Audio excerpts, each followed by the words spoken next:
Welcome to Baseball Biz on Deck. I am Mark Corbett, your host, and with me, of course, is Mr. Matt Germain, our other host. Oh, man. How you doing, Matt? I'm living the dream up north, finally getting some summer heat, so we're enjoying it. Oh, that sounds just wonderful. I just hope you don't get the humidity we have here. It's insane. Yeah, I'm pretty lucky in Nova Scotia. We don't get much humidity. We get cooled down by the oceans so far. And who knows when that'll change? But right up until I'd say end of July, we're pretty cozy and just the right kind of warm, the kind of you can go and exercise in and not have any issues. That's good, man. I Yeah, like a little comfort along with the summertime. But, exactly. you know, this I always wonder during summer. We got the minor leagues down here playing in all the spring training fields. Yesterday, the Baltimore Orioles field, the Ed Smith Stadium. I wasn't there, but I do know that the airport there recorded 3.93 inches in 1 hour of rain. Yeah, yeah, a lot of rain. Anybody ever has a question about a dome stadium?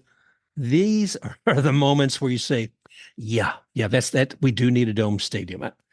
I don't know. It's insane for people to me who think otherwise, but I can't help how people think. Right. I agree. I think the intriguing part is you would think with today's engineering, we'd have a way of having a dome when we want it and not having a dome when we don't want it. Something creative that would be a little bit like, let's say, Rogers Center, but more translucent, like the Rays have been suggesting. Yeah. But I think it's the fixed roof idea that kind of turns people off and not having the ability of ever opening it. I don't know how that's going to turn out if they do end up building it that way. And I know they have plans to be able to open the sides, which allows a breeze to go through, but it's still not open skies and stars when you have the ability to do that. So I get it. Midsummer, you're never going to want to do that anyway because of the heat. but in between, you may. Along with that dome, there's one thing I want to make sure we see in that stadium that's supposed to be ready by 2028. Hmm. And that is a place for Johnny DeLuca to run to from left field. You saw the game last night where he's playing left field, and I know it's not something he always does. There is absolutely no reason why any team should have a place for the bullpen with a raised mound right by the field or on the field for all practical purposes. And Johnny was running for a ball, and he had to go over there right where the bullpen area, where the rubber on the bullpen area was. Plus, it looked like the Cubs had left some luggage or something, packages out around along the way, and I mean, he could have sustained a serious injury for that. Yeah, there's something to be said. Like I don't know, if I'm one of the teams, like the owner, let's say I'm Stu Sternberg, and I've invested, a certain amount of money in these players in this program, you would think that you would want a design that protects your players as much as possible. So I don't know how more injuries don't happen, to be quite honest, with the foul areas being so different across MLB. Never mind, like in one stadium being dangerous and another one not. It's just each time you're out there and you're looking up for the ball, you're like, geez, what stadium am I in again? Where's that mound? Is there a mound? I can't remember. Like you have that moment of travel brain fog where you don't really remember where things might be. Now, I know they're professionals. They're supposed to know that and be aware of their surroundings. But in the heat of the moment, it's easy to forget whereabouts things are and easy to get injured in the process. Yeah, I mean, we've seen this before. We've seen it with tarps rolled up to the side. We've seen this though, but I think Oakland. I think whether the broadcasters like last night, it may have been Brian Anderson, said something to the effect that Oakland was the only other stadium that had the pitching out there on the field, which as far as the bullpen goes, I think I'm positive this idea. Let's go ahead and go up to the 300 level, which you've shut down for all practical purposes of the stadium, and we'll use those corridors as pitching tunnels. As long as there's cameras back there so we can see what they're up to. I love it, man. Yeah, yeah. And then we'll get a brewer's slide to let them come down from that level to onto the field, and so and Tommy Trumpet blowing the way. So that we'll keep it fun. We'll keep it fun. Oh, yeah. You got to have fun. But something that could have been a disaster. I mean, but we already had a disaster going before the game concluded last night. Okay, come on, man. I'm sitting here, Matt, and I'm thinking, all right, I've seen us lose a game at home. I've seen us even lose a series at home, but I can't remember losing a series, being swept 4 games at home in one series. It's like I was, as a fan, I didn't know what to do. I was ready to go bury my head in the sand.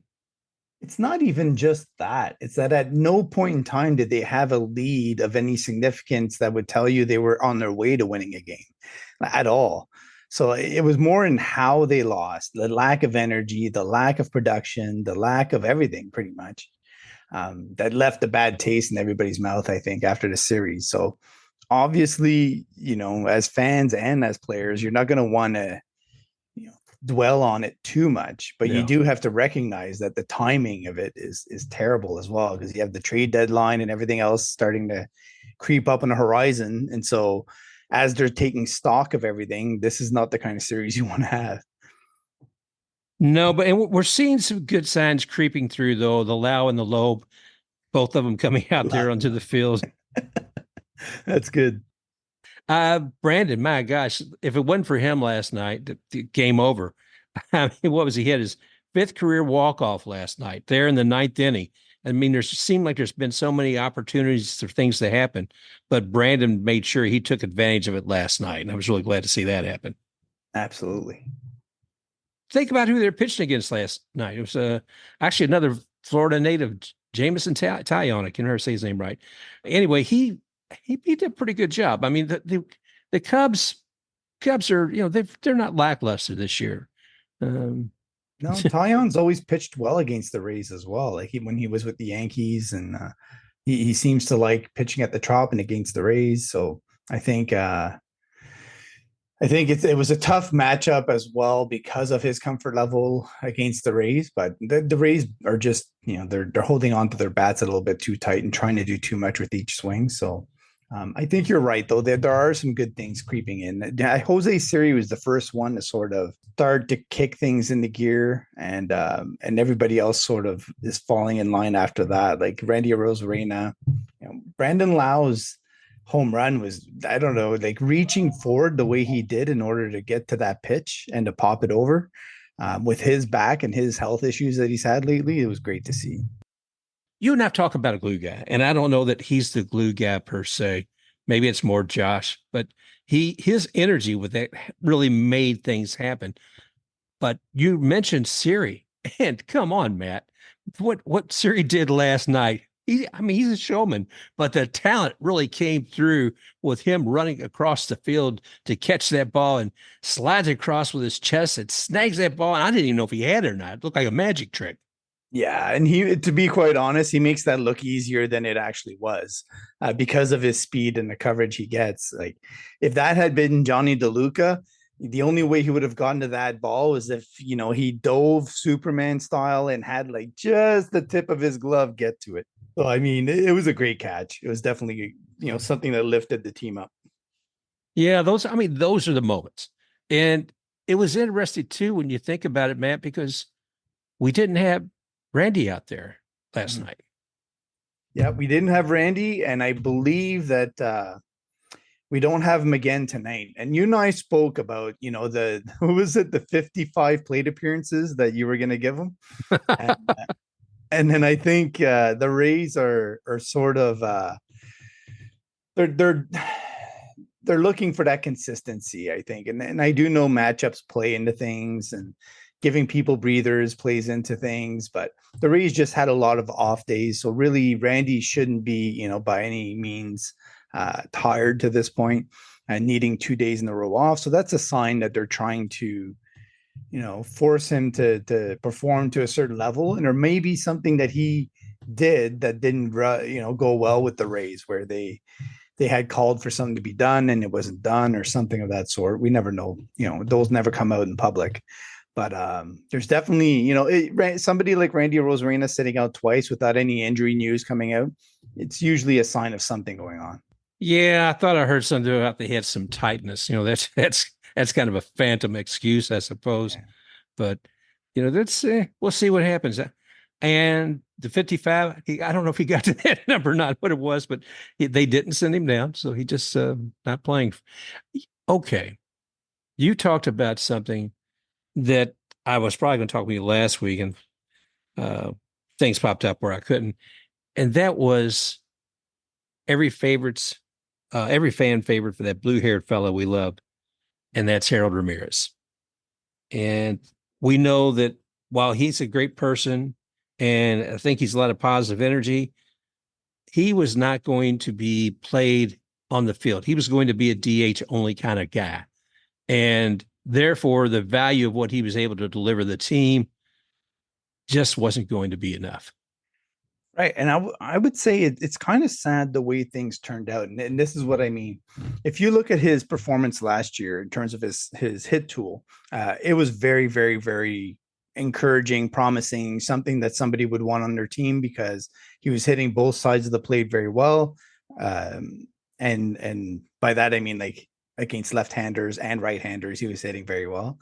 But what he did this offseason was he improved his speed to the point where his defensive abilities in left field and right field were well above what they had been historically this year. So if you were able to combine the two, then all of a sudden Harold Ramirez is a very intriguing player and a much larger trade chip if the Rays did decide to move on. But more than likely in that point, they would actually hold on to him if he was still hitting. But the problem is he's not hitting. And when somebody who's primarily still a left-handed pitcher specialist, where you want him in the lineup anytime you're against a left-handed pitcher, you only see those maybe 20-25% of the time. So to carry somebody like Harold long term without the power, without that kind of thing, it just didn't make any sense anymore, especially when you have Junior Caminero and a whole bunch of other guys that are going to be looking for spots. So I think they did it right. The timing is good because there's a lot of teams, from Atlanta to the Dodgers just picked up Biggio from the Jays, but they would have been a decent spot for him as well. And there's a half dozen other teams that are looking for better support on the bench and in their bottom of the lineup and at DH against left-handers, where you can see Harold having a strong role. And right now there's not much competition. It's him and Brandon Belt, basically. The thing is, where does he go? And you put up actually a survey, I think today, on where Harold may land. Let's see, the options you gave were Dodgers, Cubs, Padres, and other. And all those sound like they'd be a good fit for him. But the Dodgers, you can scratch off now with Biggio. I don't think they would grab another, but I could be wrong. Okay. I bring up this too, this post one. See, I'm looking here. At this point, your survey has 22% Dodgers, 25.3% folks said Cubs, 16.7% Padres, and 36% said other. Let's see if they had a drop down, what other might be, but that's significant. And I don't like he's the kind of guy you just love to see out there. He's got a positive attitude and everything else to be. But if you can't bring everything to the game that the team wants, then this is what's going to happen. If you look across AAA, and sometimes it'll shock me too, when I'll watch a Durham Bulls game, and the names on the other side of the field were they were oftentimes guys that had regular roles in Major League Baseball, and you're like, oh yeah, I remember that guy. Oh yeah, this guy. Oh yeah. The other day I was watching Yuli Gurriel, going up against the Durham, and I was just like, how did he go from being the first baseman of the World Series team to now hitting in AAA, trying to re-earn a role on an MLB team? So it's not a slight on anybody to be in AAA. You can earn your way back, pretty quick. I do think somebody will pick up Harold because of how much he dominates left-handed pitching, and because of the character he has, and because now he's improved his defensive abilities to the point where you can put him on the field without him being a liability out there. Well, we wish him all the best. And Thanks for keeping us in the loop about possibilities for Harold too. Mhm. I want to remind folks too, they can find you on Twitter or x.com, and that's at Matt, M-A-T underscore Germain, Germain underscore. And the reason I bring that up is you're a font of knowledge, my friend. And I love also, like I said, where you have the surveys here and the votes, but folks, check Matt out there as well. And another thing, as long as we're talking about x.com, what do you think? This isn't really anything to do with baseball, but it's kind of curious that now if I like a post, I'm anonymous so that nobody knows what I liked or I didn't like. I think it serves Elon Musk more than anyone else, or the people who control the information, because they get to see who gets, and really what will end up happening is nobody will like things anymore. They're just gonna ignore it altogether, which is kind of sad because instead of adding emotions, they're taking emotions away. And Yeah. and I mean, we all know that likes don't always mean like, oh, you completely agree with everything. There's other things they could have put in there to kind of broaden the way that you interact with people. I think what they're trying to do, and I don't know if it's the right way or not, is to take out some of the animosity from that social media platform. But unless you take comments away, Yeah. that is not really going to happen with likes, in my opinion. No, I can't imagine that either. I was just kind of surprised. I thought, well, you could besides just a heart, you could have the thumbs up, thumbs down, or Mhm. or like I always like that one emoji with the little quizzical guy holding his chin and just looking up saying, Yeah, that's the one I would probably use a lot more often. I wanted a Fonzie one, two thumbs up. Hey,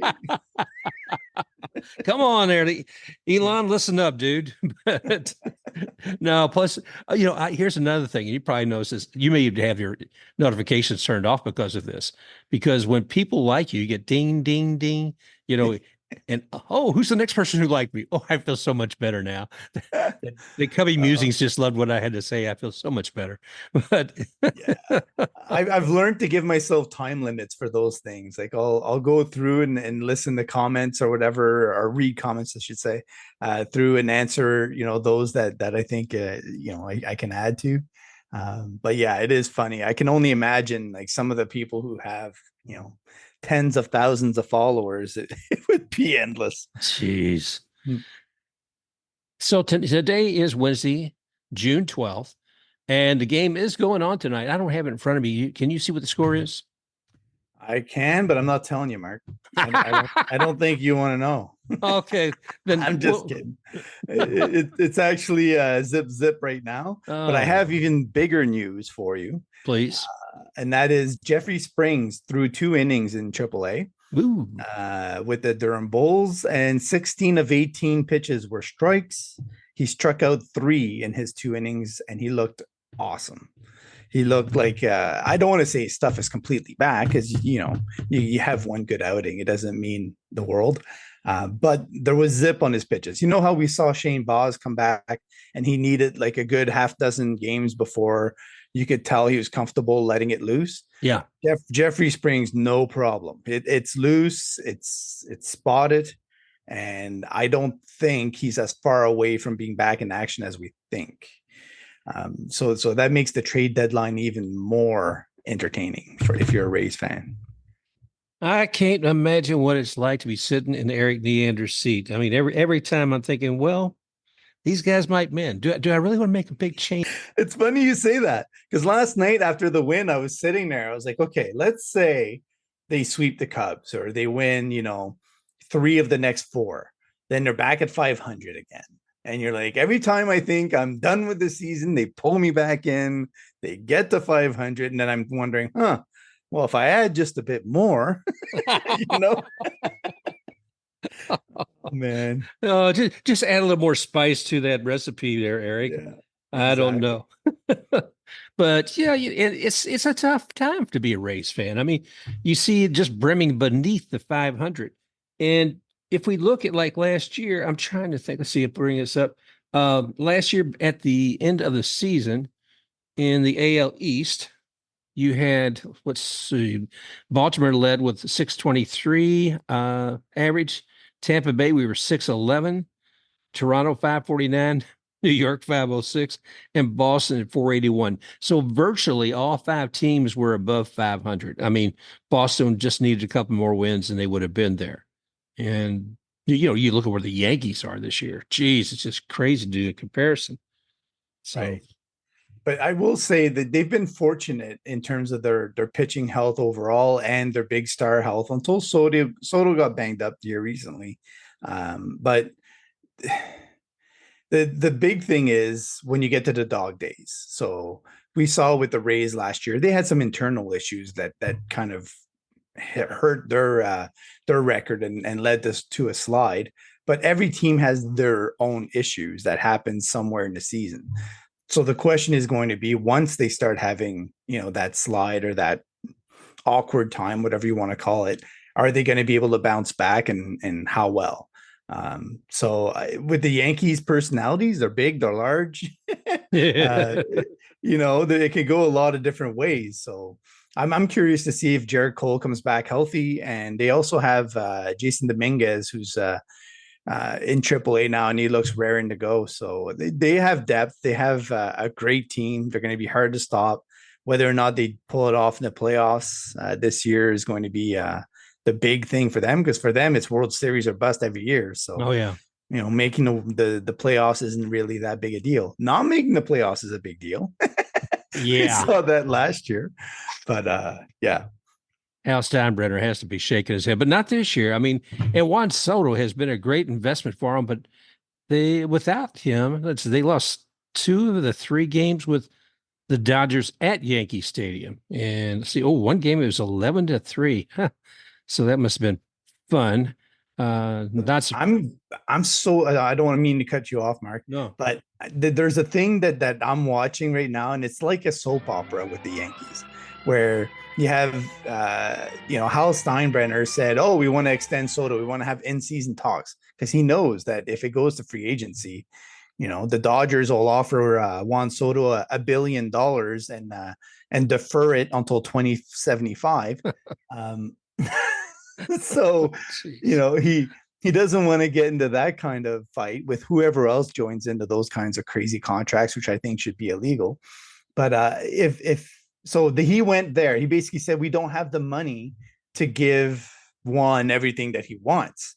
And then Juan was like, well, I'm going to the free agent market if I don't get what I feel I deserve. There you go, baby. He pretty much put the law down where if you're going to want me, then you're going to have to pay up, dude. Like, I'm not giving you a discount because you're the Yankees. So that's the premise, right? The base. Yep. And then you have Juan Soto's arm issues now.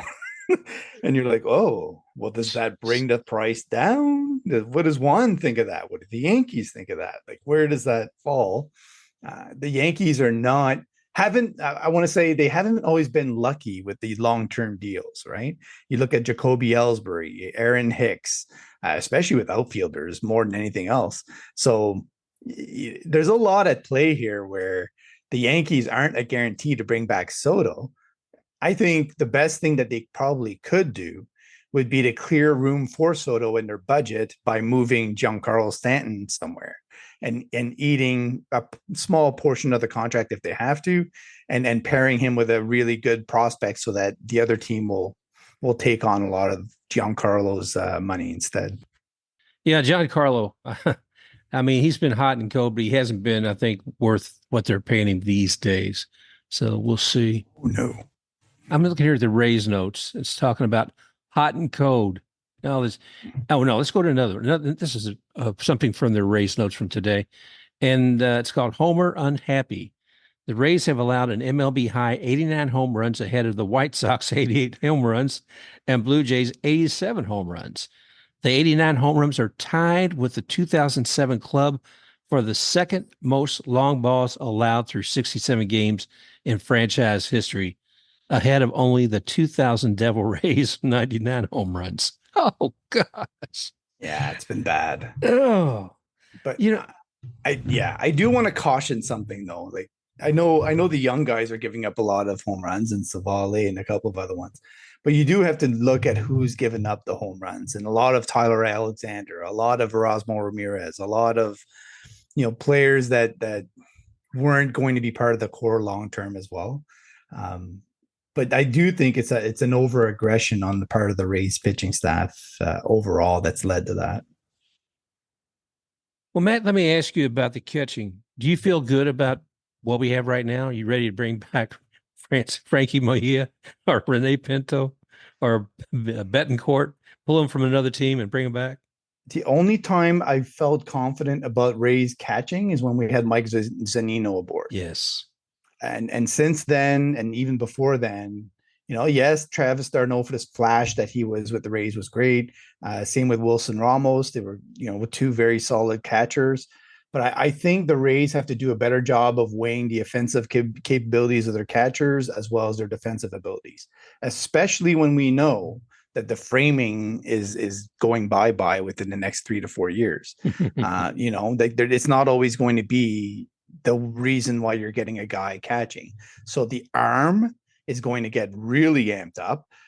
The blocking abilities are going to get amped up, and being able to call the game, the wit of being able to call the right pitch at the right time at the right location and how you set up, that's going to be what drives catcher ability as well as their hitting. Dominic Keegan becomes an even better catching prospect in that case because he's not a great framer per se, doesn't have a great arm as well.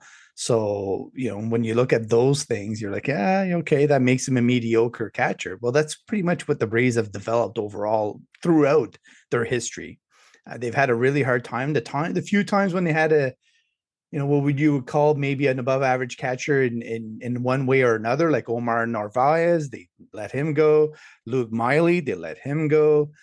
They have a strange way of evaluating their catching core. Now, having said that, they have gotten enough of their entire roster altogether with the catchers that they get to have a really good pitching staff. So how much do you credit the catchers for that? How much of it is scouting and them preparing the catchers for it? So in my mind, it's probably more the scouting and the preparation that they do with the catchers, or that they ask the catchers to do, that's allowed the pitchers to have as much success as they have overall than it is the catchers. I could be wrong. They get to see a lot more of it firsthand than I do. I do think when you look at this year's two guys, Jackson and Rortvedt, the framing for this year, which is still counting for this year, they're both within the top 10 to 15 when you look at the statistics and Baseball Savant and you dig into the numbers. They're within the top half of catchers. So the Rays are right in that front. And Alex Jackson has a lot more potential with his bat than he's showing. He really does. And I think we saw that with the home run to center. Yeah. Like the power is there. When he connects, I don't know if he was working too hard on the defensive abilities to kind of, or holding the bat too tight because he's trying to do a lot at the plate as well.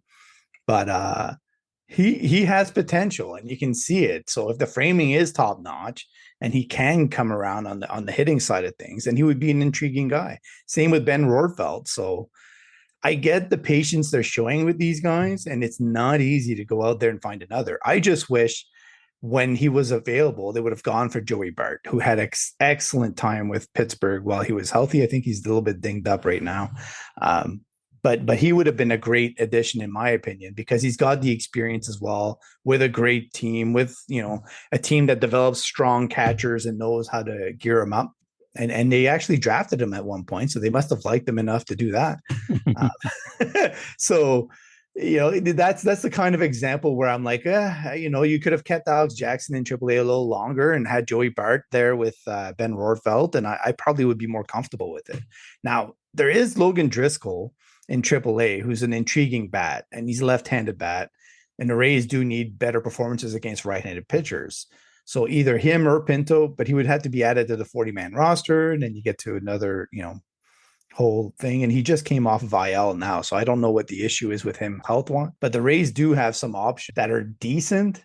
It's just, having lived through the whole JT Real Muto trade from Miami to Philadelphia, having had the Sean Murphy deal where I was screaming for them to get him aboard, and William Contreras going to the Brewers instead of the Rays, and yada, all those things. You're looking back on them going, where would the Rays be in those years and now if they had one of those two guys, right? And it's frustrating.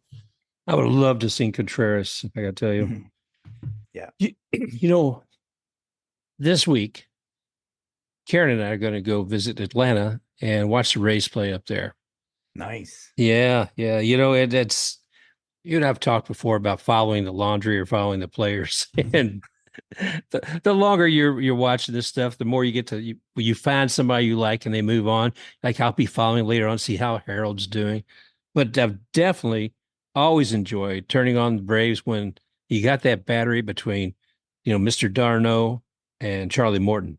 And that I always enjoyed them while they're here. And I love watching Darno punch one out there and put some more on runs on the board. So he's a guy sometimes. I mean, Z, I would love to have Z back as a catcher. Oh, there's no doubt about it. But Darno, I'd like to have him as well. Either one of those guys. Yeah, my dream is that let's say the Rays don't win it all this year, which I know is a stretch, but if they go into 2025 still looking for the first World Series, I would not mind at all having Charlie Morton back as the Rays closer. That would be just amazing to have. You talk about somebody who's nails in the playoffs and when the game's on the line. If you put him on the shorter tempo at his age, I think he would become John Schmaltz. Like, I don't know if you remember when he was a reliever, but that he was just awesome. He was basically took that role on without an issue. And I think Charlie would be open to it if it meant extending his career and maybe winning one with the Rays. I don't think he's opposed to coming back either. I don't know what his contract is with the Braves and how many more years he plans on playing. But I do know the Braves and the Rays are probably the only two locations he would consider based on how he was talking about how important that is for him when he was with the Rays. I think we're going to see more of that too. Some pitchers who've done a great job as starting pitchers, and later on in life we'll find them as a reliever. And they're the guy who comes in and closes. The talent's there. They may not have the strength to go 5, 6, 7, 8 innings, but they can be that juice that's needed at the end of a game. And Charlie, I can see that in the future. Yeah, and then you keep him on as a pitching coach if Kyle leaves. There you go. There you go. I like it. We talked about this before about the height of a pitcher actually can impact what they're able to do simply because the size of their hand and how they can control those threads on the ball, and get the twist or whatever they want on it, the spin they want on it. And I was watching the other day, and there was Kyle Snyder out there in the dugout, and he was looking at what was going on in the mound, and he puts his hand around his chin and face. It's like, good Lord, that face, I think that was huge. I'm not trying to criticize well, man, looks. I'm just thinking, boy, I could see how that could really help you, Kyle, if you're trying to control a pitch. Yep. Jose Siri just hit a home run, by the way. Yes. There you go. I want his fire back, man. I mean, it's a lot of the Rays just kind of had a hard time sustaining real kind of positive flow with what they're hitting. I mean, you look at the numbers over the last few weeks. I haven't totaled up the number of runs, but it ain't high, buddy. And there needs to be something coming. Hopefully this thing with Siri, hopefully what happened last night with Brandon will kind of build the juice for everybody throughout the rest of the season. I agree.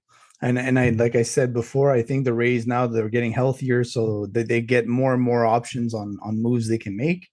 There are going to be guys available out there that they might want to grab for the long term, not just for this year, but that'll still help them for this year. to compete well in the second half. So the Rays are in a weird spot where they're going to be looking very, very, very hard at 2025. So I think as long as the players they pick up are still under contract and control for 2025, they'll be in the hunt for those players. And like, for example, Luis Robert would not be, out of the question for the Rays because his contract is within the realm of their payments. And I think he is still under control for 2025. So I don't think they're going to pull the cord on 2024 necessarily altogether. They're just going to retinker to both help themselves this year and next. Well, let's take a look at the future from the farm. Mm-hmm. And I had a couple of guys, if you can address one of them being, of course, Chandler Simpson, one of them being I guess in Florida Coast League, is it Brayler Guerrero? Yeah. Oh man. So my thing that I like to keep on the, my finger on the pulse is where the strengths of a system are. So when I look at the Rays system, what I see is that there's going to be a revamp of the infield within the next year. So between now all the way to the end of the season and the first half of 2025, you're going to sort out the infield. That includes bringing up Carson Simpson, and Xavier Isaac is another one. And I think they're still going to keep Isaac Paredes. They have him playing first base today, and they have Caballero at third. I think you're going to see Caballero play all over the place now. I wouldn't be surprised soon to see him in the outfield as well. So that's going to sort that out and open up some space, for Carson Williams, whether it's shortstop or third. I think because of the hitting, Taylor Walls also goes into a utility role and does a lot of what Caballero can do in the infield. So between those two, you have two really strong utility players if you look at them in those roles. So then you put Caminero at third base with those guys, and then you have second base, you have Jonathan Aranda, you have Curtis Mead as an option. So then you've got your youthful infield. So the reason the guys you mentioned are so exciting is because they're right behind those guys. And I would say Chandler Simpson might even come up at the same time as the rest of the guys. And he's the prototypical, if you think that Yandy Diaz is a great hitter, wait until you see Chandler Simpson. It's amazing the contact ability that guy has and the speed that he can use to make it even better, because let's face it, Yandy Diaz out of the box, not lightning quick. Chandler Simpson leaves smoke trails that blind the catcher as he's going towards first base. And it's amazing to watch. We clocked him for he has an inside the park home run earlier this year, and I sent it out to JJ Cooper and Matt Eddy of Baseball America because I wanted to know if he had broken the record. And the record supposedly is somewhere around 13 point some seconds around the bases from home, back to home. So he did it in just over 14 seconds. When you're looking at that kind of speed, it's amazing. So when you have him at leadoff, an on-base percentage through the roof, he would be, he's the best base stealer because I grew up an Expos fan that I've seen since Tim Raines, Ricky Henderson. He's going to break records. He's on pace now to steal about 120 bases this year. And the way that they treat stolen, the bases with the extra inches added on, yada. He's going to just terrorize other teams eventually. So when you have him, and then behind him, there's two elite outfielders coming up, and Brayler Guerrero and Leonardo Pineda. The DSL just started their season, but the kids just turned 17, Leonardo Pineda.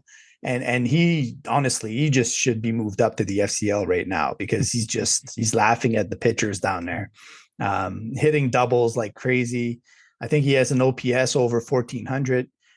Same thing with Brayler Guerrero. He's about, he's cooled down a tiny bit, but he's about at 340, I think his average is, and his OPS is about 370.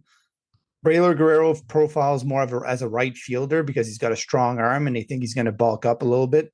Height-wise, a little bit stockier too than Pineda, but Pineda is going to be a center fielder. So when you're looking at the long-term future of the Rays outfield, and we haven't even talked about Brock Jones, Ryan Cermak, Drew Baker, a lot of really high quality outfielders in the Rays system. Just looking at those three elite athletes, because they are guys that when you look at their statistics and you look at the way they play, they look like future superstars. Not a star, a guys that'll make the all-star game, right? And there's a difference between the two. So when you look at Chandler Simpson possibly in left field with Leonardo Pineda in center field and Baylor Guerrero in right field, it's exciting when you know about the infield the Rays are building. So, I'm excited for that. I think the guys that are from the International League as well, the Rays are more prone to pushing them quickly through the system than some of the guys that are coming in through the draft, what it seems like anyway.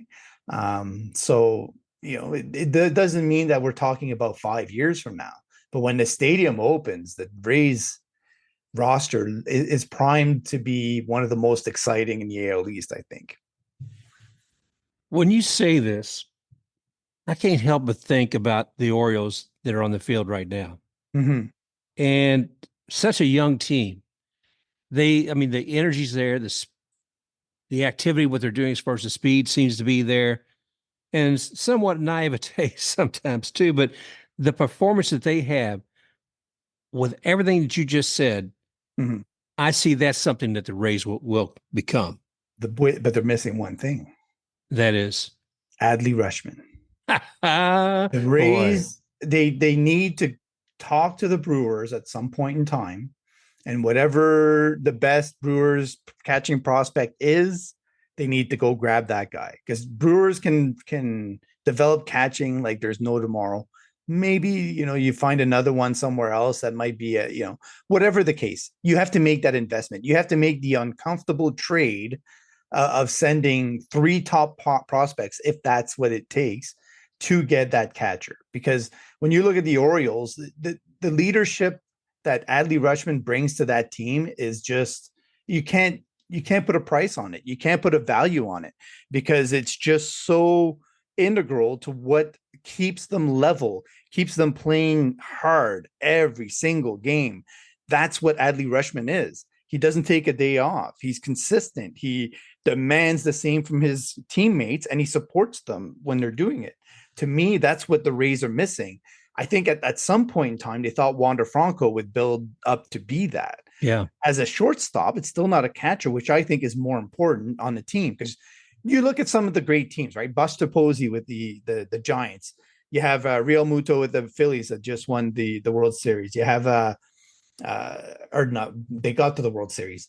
You have the Sean Murphy with the Braves. You have Yadier Molina with the Cardinals for a whole bunch of years. Every team that's gone out there and actually had really good success in the playoffs have had the catcher you can point to and go, that guy knew what he was doing, and he was controlling the pitching staff the way it needs to be controlled, and leading the team on the field. And Will Smith with the Dodgers. I mean, you can go through and through all the teams that have done really well in the playoffs. Oh, yeah. That's where I come back with Mike Zunino. He was really important to the Rays and their success in the playoffs as well. People kind of overlook that a lot, but he was a steady force back there. He really, really took the pitching staff under his wing and kind of said, you listen to me, you're going to have success. And I've got the plan in my head. We can go ahead and execute it. And you're going to like what comes out of it. Well, maybe we need to hire Z as a catching coach. Maybe. You never know. He's out there. He retired, man. So, hey, why not? Oh, gosh. Or as a scout, either way, I'll take it. Yes, indeed. Because, we're definitely lacking in that capacity. Mm-hmm. I got to tell you, I'm going to back out of this just a little bit, let you know, it's been an interesting week here in Tampa. I told you about all the rain, but I should say in Florida overall, because collegiate baseball just went absolutely nuts. I saw that. Oh my gosh. Florida State going to the World Series up in Omaha. There's I guess 8 teams, and who else is going to be up there? The University of Florida. And my gosh, so of the 8 teams, we got 2 teams there, plus Division II, University of Tampa won the championship, NCAA championship for that. USF didn't do too bad, but immediately, I think as the season ended, they hired a new coach. Oh, baseball is a fickle beast, but it's been fun to watch. A guy that I'm going to be really interested to watch in the future is from the University of Florida, and that is Jack Caglione. Oh So yeah, that yeah, guy, he's a special beast. talent. Hmm. We'll see how he does. But in Florida, and now here's another fun thing. Last week I was at the Legacy Awards for the Ybor Museum Society, and each year it's kind of West Tampa where a lot of the players have grown up over the years, including Lou Piniella, and they actually have an award with his name on it. He gave out. Man, it's great to see him out there still, glad handing people and signing autographs for folks.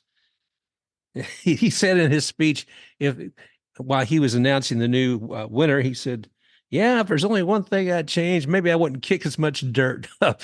It's like, But it's funny you say that because I put out a tweet this week where I was saying, you know, you think back to all those times those guys were kicking dirt on the umpires, and today you look at the strike zone box and where what calls are not being called, and you're like, yeah, I get it. If the manager believes that they're making calls that bad, and they probably are, then there's probably good reason to start kicking dirt on a few guys. yeah, I don't know, man. I'm trying to figure out who's going to be my next favorite umpire to earn my continual ire. We've got Joe West gone, and then Angel's now gone, and I guess Buckner's catching my attention a little bit. I don't know who else I may put in there that screen or not, but it's always fun to have an umpire you can point at and say he's what they shouldn't be, and whether it's true or not, have somebody good to poke at. Yeah, you can't have a hero without a villain, right? That's it. Oh gosh, Matt. Well, as long as I'm talking Tampa, it's I might as well mention what's going on with the stadium in St. Pete. You know, Right. we were fortunate enough to have Colleen Wright on here with us a couple of weeks ago, and she's been following for the Tampa Bay Times a lot of the activity with the St. Pete Council and trying to get the kumbaya between the Rays and the St. Pete Council. And then I think that there's also county government over there as well. Well, I saw her tweet today saying she said, my first vacation of the year starts tomorrow, meaning today. So I won't be covering the St. Pete City Council's Rays Stadium workshop, our first votes on the stadium, but I did write a preview. So she's getting out of town, dude. She's but for good reason though, because today the council over in St. Pete did meet at 9 o'clock, and they had a whole day long workshop. I haven't seen anything. I thought it was going to be broadcast live, but I couldn't find it online. And I'll be curious to see what happens with that. And Colleen in her story mentioned that they will be gathering again on Thursday for a 4 o'clock meeting where they'll take the first official votes on the project. To go on a little further, she said, if all goes well for the Rays, the action Thursday would set up the city council for final votes on what's been dubbed the new historic gas plant district, currently scheduled for July 11th. Votes by Pinellas County commissioners also are needed on whether to approve the county's share of the stadium costs with tourist tax dollars. County Administrator Barry Burton said Monday that no date has been set. But, it goes on. And to think that, let's see, there's one other thing I want to mention. Huh. Yeah, the city council's annual summer break is scheduled from June 14th to July 7th. So whatever vote's taken tomorrow, I don't think it's going to be anything final. And then that's why Colleen's probably taking her break while they're all going on vacation as well. Be interesting to see what comes from this baby. Yeah, I don't know. I've taken part in some of those political meetings, not in the States, obviously, but in certain Canadian areas where you kind of get to see a little bit how these things work for certain bigger money expenditure deals, and a lot of times the agreements are already there. They're already the only things that are left to be worked out are the finer details and a couple of checks in the boxes for making sure that the agreement overall is palatable to everyone. So I feel like that's probably what's going on with the Rays at this point in this deal, is to just try to get, as many counselors as possible with their priorities addressed as much as possible. But I do think we're heading towards an agreement. We're going to know, within a month. So what is it? That's 29 or 30 days, whichever one that is, which is kind of exciting when you've been waiting for what seems like forever for some sort of direction, right? Amen. So I think the 30 days is going to fly by, and then we're going to sit here and we're going to hash it out and how it's going to look and who's going to pay what and how we're going to get tickets to the first game for free from the Rays. That's right. All that kind of stuff. I've got to get that figured out, man. That's got to be on my vision board. Okay. Yeah. I'll be there in mind or spirit. I will be there. All right, brother. All right. We'll get you set. We'll get it set up. Wow. Sounds good. Well, what's the see? I'm looking here on MLB and it says the score now is 2-1. How's Savali looking? Have you seen anything on his performance? Looks good. He's looked good overall. He's a little bit more consistent than norm. So I think, I don't know.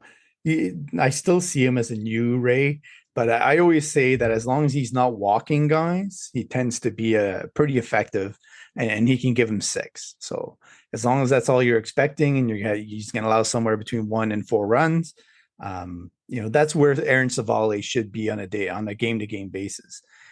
I'm curious to see if Shane Baz continues building on what he's doing, and Jeffrey Springs, looks to be well on his way back.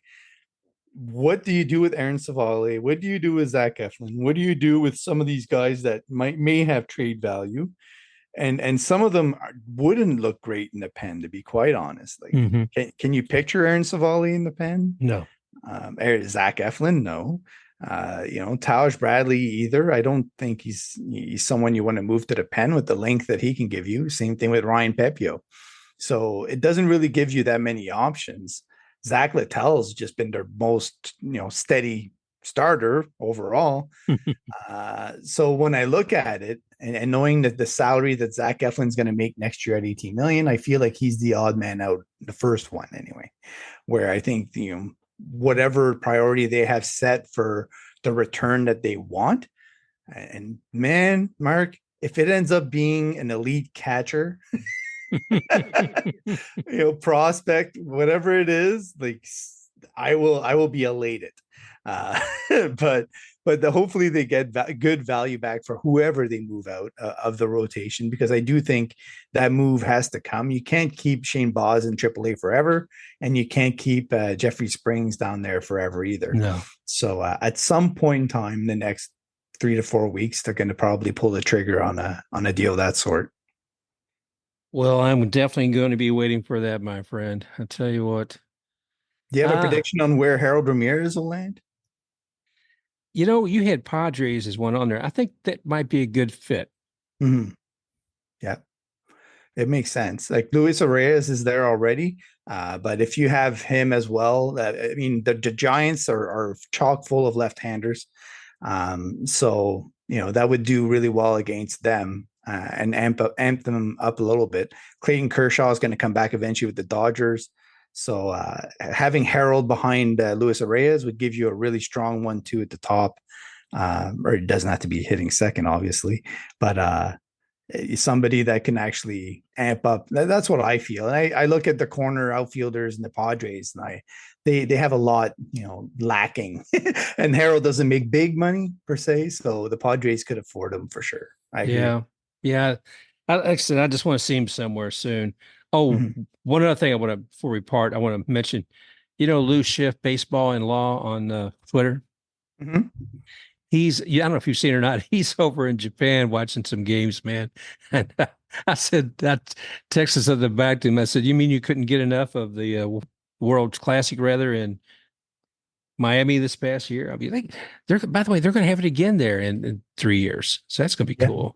Yeah. Oh, I love that. Yeah. That series. Well, I'm about tuckered out, brother. I'm looking forward to see our Rays close this one out, and it'd be nice to get a couple of wins after that 4 straight losses with the Orioles at home. I'm looking for something good. Yes, I agree. I'm hoping like this is why the Rays are frustrating right now because I just want them to go on a winning streak. Like, give me 10, 11 wins. Get us back comfortably above 500 so that we can dream, and then I'll be happy. That's it. That's it. All right. I want to see the Blue Jays in our dust. I want to see Red Sox in our dust. That's, I want to keep moving on up. So, yes, man, let's go. Let's get Let's those go. 10. Do it. All Do right. it. Do it. Any other parting words you can think of, man, you want to share with everybody? I'll just throw out there that ever since Chandler Simpson's been promoted to Double A, Braden Taylor has been one of the hottest bats in High A. He's leading off now with Chandler Simpson out of the way, and his OPS is through the roof. He's hitting home runs. I think he had 9 extra base hits and 41 at bats, 5 stolen bases. So he's really chugging. So don't lose sight of Braden Taylor. He's one name to keep your ears on. All right, everybody. You heard it here again. Mr. Matt Germain. And again, you can find him on x.com at Matt, M-A-T _ Germain. And that's GERMAIN _ on Twitter. Matt, he keeps his eye on the ball, literally. So not just in what's going on in Major League Baseball, but all the way down through the farm. And Matt, thank you for your insights as always, brother. It's a pleasure to know you, and always happy to hear you share with what's going on with the Rays. Always a pleasure, Mark. I love it. And thanks for having me on. I appreciate it. All right. Okay. Thank you all once again for joining us here on Baseball Biz on Deck. And just remember, you can find us on iHeartRadio, Spotify, Google. What, can you find us on Google? Sure. We're on YouTube for that matter. And of course, at baseballbizondeck.com. So thanks again for joining us here. And we look forward to talking with you again real soon. Ta-da! That was fun. You should keep that in there. Maybe I will. Special thanks to X-Take RUX for the music rocking forward.